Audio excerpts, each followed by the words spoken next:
Hey guys, what's up? Dan Bernard here with another vlog. I hope you're all enjoying this because I'm really having a lot of fun making them. And it's just a cool way to show you guys just what's going on around here in my life. It's a relationship. Today I want to start maybe a little bit of a series here about how to capture the best audio you can. Now, being involved in this kind of industry, this video production world or whatever, audio is a big deal. I would almost say that it's the biggest deal. And so today in this video, I'm going to give you guys a few tips on how you can record the best audio possible. So Casey and I, we do a lot of interviews. We've done a number of projects with clients, PSAs about organizations that we believe in. We do a lot of work with our churches, and more often than not, we are going to capture somebody's voice. But there are a number of things you want to take into consideration when you're doing this. And the first one is, what is your environment like? What is the place that you are actually going to be capturing this audio in? Is it outside? Is it inside? Are they right next to a wall? Are they really far away from the camera? All these things you need to take into consideration to help get you the best results possible. Obviously, in a perfect world situation, you're going to want to be in a very quiet room. Not near a cat. Shut up, backpack! Come on, backpack. Can't do nice things because you're here more than half the time.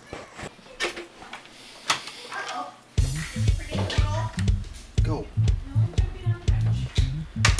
It's the dumbest cat I've ever encountered in my entire life. So I guess my first tip is going to be, know what is happening around you in the environment that you're recording in. For example, you wouldn't want to use a shotgun style microphone if, let's say, your talent is in front of something really loud. So I know this is kind of an extreme example, but you get what I'm trying to say. I'm sitting in front of a dryer that's on, and you can probably still hear my voice, but you can probably really hear this too.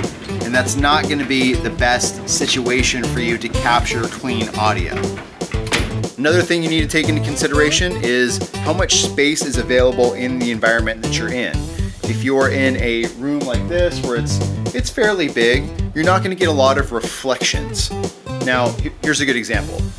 If I talk really closely next to this whiteboard here, you're actually picking up the reflection of my voice off of this whiteboard, and it's going to distort the audio. Whereas if I come far away from it like this, I sound a lot better. It sounds a lot more clean, and it's easier to understand what I'm saying. Reflections are a big deal when you're trying to pick up audio. You can hear how my voice has changed because my voice is bouncing off all over these walls, and it's reflecting all over. So you're getting this very echoey sound, and that's what produces echo.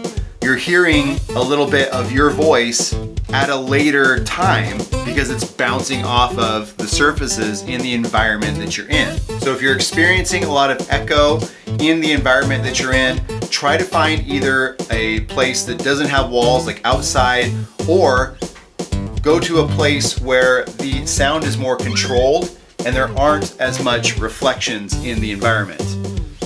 So I'm gonna bring you into our studio. So this is where Casey and I record all of our sound effects for Wave Brigade. This is where we produce our podcast called the Video Dog Pound Podcast. And you can hear very clearly that there isn't any reflection of the audio in this room because we've taken the time to build these sound dampening panels in here to control the audio a little better. If I snap my fingers, you're just hearing the instance of that snap at my fingers. You're not hearing it bounce off of all the walls and everything because it's being absorbed by these panels, by this soft material that we put on the roof here. There's carpet on the floor. We've just taken that into consideration so that we get the best audio possible in this room. All right, so I've talked about environments, I've talked about reflections, I've talked about pretty much things you need to consider in the environment that you're in. The other thing you need to consider is proximity. Okay, so right now my microphone is about, I don't know, a couple feet away from me, and this sounds pretty good in this environment that we're in right now.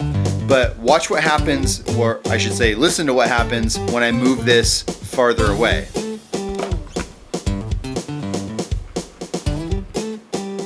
Obviously this sounds very different because I'm like 12 feet away and I have to really project my voice for you to hear it. Even though it's a good mic, it's pointing at me, it's still really hard to hear what's going on. You also don't want to get too close to the microphone or else it starts sounding crazy like this. So yeah, don't do that. So make sure you find that sweet spot for whatever microphone you're using. The next video, I'm gonna go over different types of microphones that are out there so that you can pick the best microphone for your project and hopefully you'll get the best results. All right guys, thank you so much for checking out this video. If you have any questions or comments, please leave them in the comment section below. If you like this video, give me a like, and to stay up to speed on future vlogs, production, post-production tutorials, please hit that subscribe button. Once again, my name is Dan Bernard, and thanks for stopping by.